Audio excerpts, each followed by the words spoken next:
చాలా మంది మగవాళ్ళకి వాళ్ళ అమ్మలో ఎన్ని నెగిటివ్ షేడ్స్ ఉన్నాయో, వాళ్ళ అక్కలో ఎన్ని నెగిటివ్ షేడ్స్ ఉన్నాయో మ్యారేజ్ తర్వాతనే తెలుస్తుంది. ఎందుకంటే పెళ్లైన తర్వాతనే బయట నుంచి ఒక అమ్మాయి పెళ్లాంలాగా వచ్చిన తర్వాత ఆ పెళ్లాన్ని వీళ్ళు ఇంటి కోడల్లాగా అంత ఈజీగా యాక్సెప్ట్ చేయకుండా టాక్సిక్ బిహేవియర్ చూపిస్తారు చూడండి.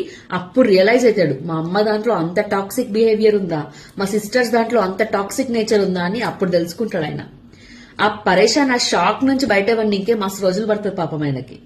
ఎందుకంటే ఇప్పుడు బయట నుంచి వచ్చిన వైఫ్ ని సపోర్ట్ చేసుకుంటూ మాట్లాడితే వీళ్ళేసే డైలాగ్ ఎట్లుంటదంటే, ఏంద్రా అప్పుడే పెన్లం కొంగు పట్టుకొని తిరుగుతున్నావా, అప్పుడే మార్చేసిందా నిన్ను బయట నుంచి వచ్చి అని అంటారు.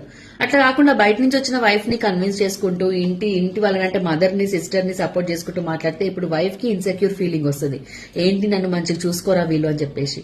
సో ఇట్లాంటి సిచ్యువేషన్స్ ని ఎట్లా ట్యాకిల్ చేయాలో వాళ్ళకి అర్థం కాదు. వాళ్ళకి అర్థం అవ్వాలంటే కొంచెం టైం కావాలి.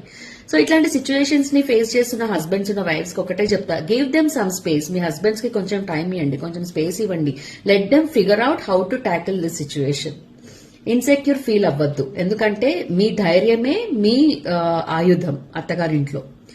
So give them some space అన్న కదా అని చెప్పేసి don't take your wives for granted. Brothers అందరికీ చెప్తున్నా, ఏదో ఒక రోజు మీరు స్టాండ్ తీసుకొని she is my wife, she is part of our family, మీకు ఇష్టం ఉన్నా లేకపోయినా you have to accept her అని చెప్పేసి మీ ఇంట్లో ఒక క్లారిటీ ఇచ్చే రెస్పాన్సిబిలిటీ మీదే.